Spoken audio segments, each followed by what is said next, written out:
烈日下，小男孩飞快地割着麦子，把后面的师兄远远地甩开。可他空有速度，麦子割得并不干净。师兄看后轻声一叹，帮他默默又割了一遍。二人做农活的样子被师傅全看在眼里，可他似乎更喜欢这位小徒弟，每次出活都会把他带着，而努力听话的师兄却被留在家里，委屈地跟着师娘干农活。难道他是努力真的比不上天赋吗？等到多年后，天明终于明白了师傅的用意，他为此感动了一辈子。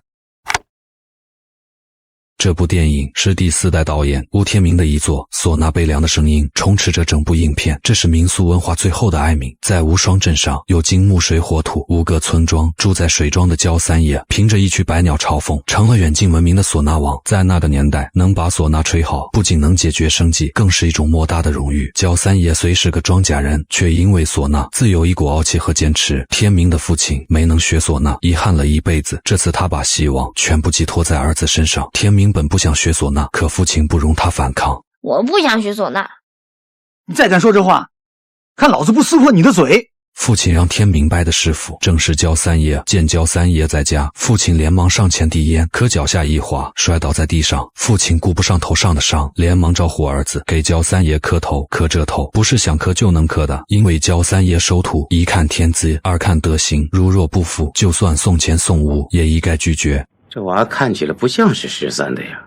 这狗日的，他就是个娃娃脸，自打10岁了就这个样子，不见熟。为了测试天明的天赋，焦师傅准备了一瓢水和一根芦苇杆，让天明把水吸干，中途绝不能换气。父亲在一旁加油鼓劲，可天明脸都憋红了，也没成功。使劲吸，快没了，吸！父亲见状，赶紧去求焦三爷：焦师傅，求求你，把娃收了吧。他气力不足，不是吹唢呐的料。父亲气不过，开始动手打天明，还逼着他使劲喊。父亲摆明了是苦肉计，焦三爷心中清楚，可还是上前拉住父亲，答应收下天明。之所以收了天明，是父亲摔倒时天明眼中的泪水触动了焦三爷，那滴泪是心疼和难过，更是为自己的无用而自责。不管父亲怎么打他，天明依然心疼自己的父亲。这本是人之初最纯真的美好，这份纯真如璞玉，不应该被丢弃。看着父亲远去的背影，天明心中有埋怨，但更多的是心疼。晚饭时，焦三爷不怒自威，没有过多言语。妻子懂他是外冷内热，特意多弄了2个菜，算作庆贺。天明不解，为何师傅家里只有2个人？师娘看出他的疑惑，解释说：师娘有过2个娃呢，头一个生下来不满月就死了，第2个都长到11岁了，得了种怪病，也没了。哎呀，这是师娘的命。师娘，那焦家班有几个吹唢呐的？师娘告诉天明，焦家班除了师傅，还有3个师兄，4个人出活就是4台，一般人请4台就够了。如果加上吹笙、吹笛子、敲鼓和拉二胡的，那就是8台。这排场是非富即贵，才请得起的。还有比8台更厉害的吗？有啊。啥呀？百鸟朝凤。百鸟朝凤这个词，天明并不陌生。父亲就是冲着百鸟朝凤才把他送来学唢呐的。为了不让师傅和父亲失望，天明在练习中异常刻苦，只要一有时间就跑来河边苦练气力，哪怕烈日当空，汗流浃背，天明也不敢松懈。路过的乡亲们见学唢呐如此费劲，便出言打趣道：看人家娃都有横劲儿。就是，你去试试，看10天你能把水吸上来不？我才不当唢呐匠，剃头的、唱戏的、呜里哇啦送账的，有啥出息？你呀，这都是旧社会的东西。等你打死了，看你请唢呐匠。哎，你狗日子，你狗嘴里吐不出象牙来。好在几人的话语并未影响天明，连续几天后，天明总算把水吸上来。他兴奋地跑回去向师傅报喜，可师傅知道后却一脸平静，还扔给他一根更长的芦苇杆，让他继续练。天明知道自己没有天分，在练习中更加刻苦。这天外面暴雨如注，一向严厉的焦三爷不顾救急，连忙跑去找天明。等找到天明后，师傅一把扔掉芦苇杆，赶紧给他披上蓑衣和帽子。这天清晨醒来，一切都变了，师傅又收了一位小徒弟，男孩名叫蓝玉。相比天明拜师时的困难，蓝玉可谓天赋异禀，他羽毛吹得比房檐还高，还能4步开外，用水把木牌冲倒。蓝玉不仅有天赋，学东西还快。天明苦练的吸水，蓝玉几天就吸上来了。对于这个小徒弟，焦三爷甚是喜欢，就连出活时也会带着蓝玉去长见识。至于天明，则被留在家里，除了练吸水，还要帮师娘做农活。师娘心里清楚，孩子在外面受了委屈，最容易想家，便让天明回家玩2天。见儿子突然回来，父亲非常气愤，才3个月就跑回来，肯定是被师傅赶走了。狗日的，你这是烂泥糊不上墙，你这是！父亲的责备让天明很是愧疚。到了吃饭时，天明说是师娘心疼他，才让他回来的。听闻此话，父亲的脸上才露出笑容。仲夏的夜，兄妹俩躺在凉席上乘凉，母亲轻轻挥动扇子驱赶蚊虫。天明睡不着，向父亲聊起百鸟朝凤。无双镇已经10多年没吹过这曲子了。天明说的这些，父亲自然清楚，但想学会百鸟朝凤并不容易，因为按照规矩，只有下任班主才能得到曲子的传承。要学会这首曲子，那可是十分荣耀的事情。到了第2天，跟着师傅出活的蓝玉也放了假。路过土庄时，他特意跑来找师兄玩。没了严苛繁重的练习，3个孩子痛快地玩了一整天。不久后，到了分发唢呐的日子，师傅从柜顶搬下来一个古朴的箱子，里面珍藏着各式唢呐。师傅从里面挑出一支略短的递给蓝玉。天明一脸期待地看着师傅，可师傅却只字未提。经过这件事，天明非常伤心，他认为师傅瞧不上自己，便准备收拾行李回家。等走到家门口，却听到父亲在向邻居炫耀自己的儿子已经拜焦师傅为师。等天明回来，我让娃吹给你听。好啊。短暂思索后，天明转身走了。比起心里的委屈，他更不想让父亲失望。回来后，师傅没有责备天明，还给他准备了一支唢呐。看着手中的唢呐，天明喜极而泣，师傅总算认可自己了。那支唢呐是我师傅当年给我的，也是我吹的第一支唢呐。别看它个儿小，调可高呢。之后的日子，天明经常跑去树林里练习。他知道自己的天赋不如蓝玉，想要成功，除了努力，别无他法。天明的唢呐调子没有蓝玉吹得好，但他练就了一身学鸟叫的本领。师傅发现后，第一次对天明露出了笑容。焦家班每次出活前，师傅都会让徒弟们提前排练。等到排练完，大师兄突然出声，让2位小师弟给大伙露一手。蓝玉自告奋勇，把哨片认好，直接吹奏了一曲喜调，赢得了满堂喝彩。随后，众人都望向天明。天明，你也来一段。对，来一个，来一个，来一个。好在师傅出声结尾，学鸟叫。哦，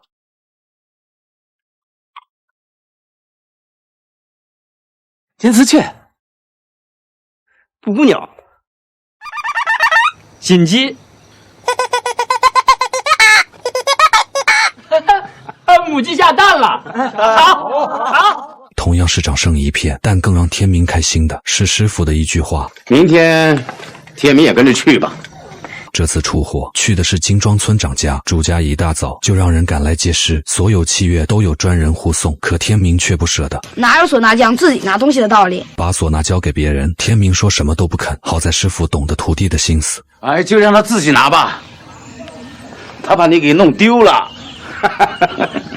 到了村长家，这是天明第一次见识到八台。肃穆庄重的灵台里，焦家般的演奏犹如一道催化剂，将敬重之情和哀思沁入到在场的每个人的心里。到了唢呐班休息的时候，村长儿子带着众人给师傅行了最高规格的接师礼，请他为王父，吹奏百鸟朝凤，还说钱不是问题。可师傅听后却摇头拒绝了，主家无奈只好放弃。身边人赶忙劝师傅说，扎老爷在金庄当了40多年的村长，的确是德高望重，可焦三爷的心里自有一杆秤。从前的金庄有张王查理前5个大姓氏，但查老爷子当了村长后，就把其他4个姓氏的人差不多全给挤走了。百鸟朝凤这首曲子，只有德行极好的人才配得上，他是多少钱都买不来的。听了师傅的话，天明对唢呐文化有了更深刻的理解。夜深后，天明和蓝玉躺在草垛上睡觉，不小心踢翻了油灯，引发了火灾。蓝玉发现后撒腿就跑，可天明想起师傅唢呐里口不离手的叮嘱，又冒着大火跑回去，找到了蓝玉的唢呐。等拿自己的唢呐时，已经来不及了。得知唢呐没了，师傅愤怒之下给了天明一巴掌。好在蓝玉及时解释，天明才没有被责骂得更狠。师傅，我的唢呐是师兄从火里抢出来的，他的那个……时光飞逝，天明和蓝玉的技艺越来越精湛。师傅要从二人中选出一个接班人，把唢呐这门匠火传承下去。唢呐传承对无双镇来说是一件大事，村民们早早的就挤满院子。所以今天我选的这个人，不单是看他唢呐吹得多好，更要紧的是看他能不能把唢呐吹到骨头缝里。只有把唢呐吹到骨头缝的人，他才能拼着命把这活保住，传下去。让众人意外的是，师傅没有选择天赋极佳的蓝玉，而是选择了天明。蓝玉虽然天赋高无信号，但性格远不如天明。天明做人处事可谓毫无瑕疵，他尊敬师长，刻苦坚韧，秉性纯良。只有这样的人，才能将唢呐的德智精神真正的传承下去。蓝玉百般不解，哭着问师傅：“是自己吹得不够好吗？”你吹得很好，你是我徒弟中悟性最好的一个。那你为啥要赶我走？咱爷儿俩的缘分就到这儿了。蓝玉离开后，天明作为接班人，开始跟着师傅学习百鸟朝凤、冬去春来。这曲子学成了，天明也长大了。为了扶持天明，师傅取消了焦家班，帮天明成立了尤家班。得知儿子当了班主，父亲激动地对别人说：“哎，这以后焦家班就改叫尤家班了。”哟，那你们尤家祖坟上该冒烟了？冒烟了，不光冒烟，还得呼呼喷火呢，还。这样的形容，可见荣誉之大，可见父亲是多么的自豪。尤家班接的第一个火是天明发小的婚礼，现在不再流行科科贵贵，不仅街市里没了，就连吹奏也很快被叫停。别他妈太当回事儿啊，随便吹吹就得了。哎，谢了。朱家给的报酬还算丰厚，可想起发小的话，天明的心如刀割一般。时代变了，人也变了，唢呐将不再被尊重，就连唢呐也已经不受欢迎。而天明的发小之所以请尤加班，纯粹是给家中老人找乐子。用第一次赚的钱，天明给师傅师娘买了一些生活用品，师傅却交代天明，别光盯着那几张票子，要盯着手里的唢呐。是，钱少点就少点，让人寒心的是，连接师礼都不行了。听了天明的话，师傅连声说太没规矩了，脸上是掩不住的失落。到了晚上，师傅借着酒劲说出了心中不快。从前出火的时候，唢大将坐在太师椅上，孝子贤孙跪倒一大片，千感万谢的。现在，谁他娘的还把咱唢呐匠当回事啊？唢呐不是吹给别人听的，是吹给自己听的。师傅，师傅。第二天一早，师傅师娘已经下地。临走前，天明想着师傅如今没了收入来源，便掏出110块钱给师傅留下。他本想给自己留些零钱，可随后连1毛5毛的也一并留下。如今尤家班的收入已经大不如前，除了师傅师娘待见天明，亲爹亲妈看见他就来气。空是一个唢呐班主，却连娶媳妇的钱都没有。母亲为了给天明娶亲，只能逼着小女儿去换亲，女儿自然不情愿。天明也心疼妹妹，强扭的瓜不甜。秀芝不愿意，就别强迫她。我不强迫她，你的媳妇从哪来啊？几天后，天明遇到了打工回来的蓝玉，二人已经很多年没见了。蓝玉，这么多年没见你，我还以为你死了呢。死了你还不来给我吹百鸟朝凤？现在的蓝玉已经理解了师傅为什么没把唢呐班传给他。蓝玉说自己性子不稳，干啥都是3分钟热度。如果师傅当年把唢呐班传给他，那估计早就散了。随后，蓝玉从钱包里掏出一张照片，照片中的女孩分明就是自己的妹妹。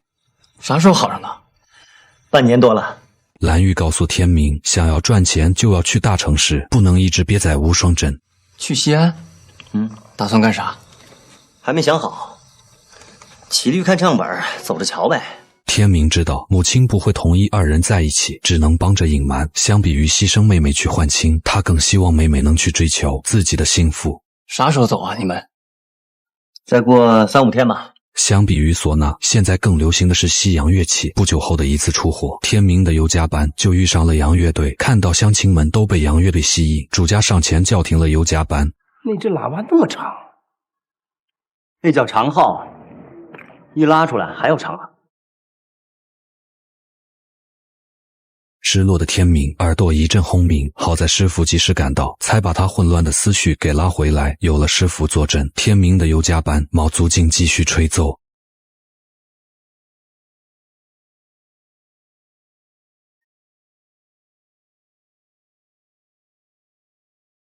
路过的蓝玉也赶过来，为师兄弟们加油鼓劲，势必要争这口气。果然唢呐一响便为王，其余乐器顿时光。杨乐队见此也拿出杀手锏，让一位豹纹女郎又唱又跳。可即便如此，依旧掩盖不住唢呐的气势。几个年轻人看不惯唢呐，抢了豹纹女郎的风头，要拿出双倍价钱，让他们别吹了。没人喜欢听你这几根长鸡巴吹出来的声音。你说啥？刘三，你干啥？关你他妈屁事儿！侮辱的言辞彻底激怒了尤加班，两伙人大打出手，地上的唢呐被踩坏，师傅看得心疼，被气得说不出话来。看着师傅离去的背影，天明难过极了。他曾想师傅发过誓，一定会守住唢呐。时代的潮流如800亿晴川的黄河之水，滚滚向前。天明带着尤加班在前行的大浪里挣扎着，每一个人都面临着现实生活带来的压力。不久后，唢呐已经不能再养家糊口了，师兄们一个的进城打工，就算天明想接活也接不到了。母亲劝天明去找个工作，别再围着唢呐了。曾执意送天明去学唢呐，说那是自己一生梦想的父亲，也不屑一顾地说：你还留着这些破玩意儿有啥用啊？身边人一个个都变了，只有当初不情愿的天明还在尽心坚持。天明不放弃唢呐，不仅仅是他跟师傅发过誓，而是他真心愿意为了唢呐去坚守。听到尤加班不接活了，重病的师傅来找天明算账，这时师傅才知道原来是师兄们放弃了。师傅气不过，一脚踹开师兄的家门，而师兄已经收拾好行李，准备南下打工。师傅打开行李翻找着，他想确认包里有没有唢呐，结果是失望而归。为了帮天明撑起尤加班，师傅不顾重病亲自上阵。这次去世的是德高望重的窦村长，演奏的正是久违的百鸟朝凤。窦村长打过日本鬼子，教过土匪，那年带火庄人修水库，让石头压断了4根肋骨。他的所作所为，火庄人都看在眼里，我就不多说了。如果说无双镇还有谁受得起《百鸟朝凤》这个曲子，窦村长算一个。谢谢家父，谢谢家父，谢谢家父。《百鸟朝凤》敬送亡人。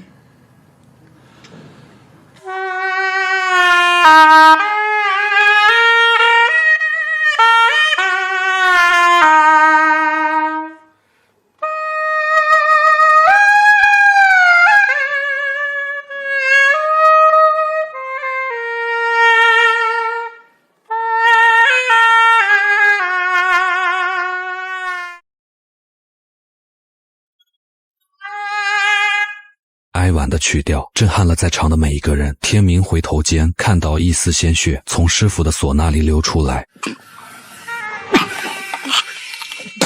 师傅，怎么回事？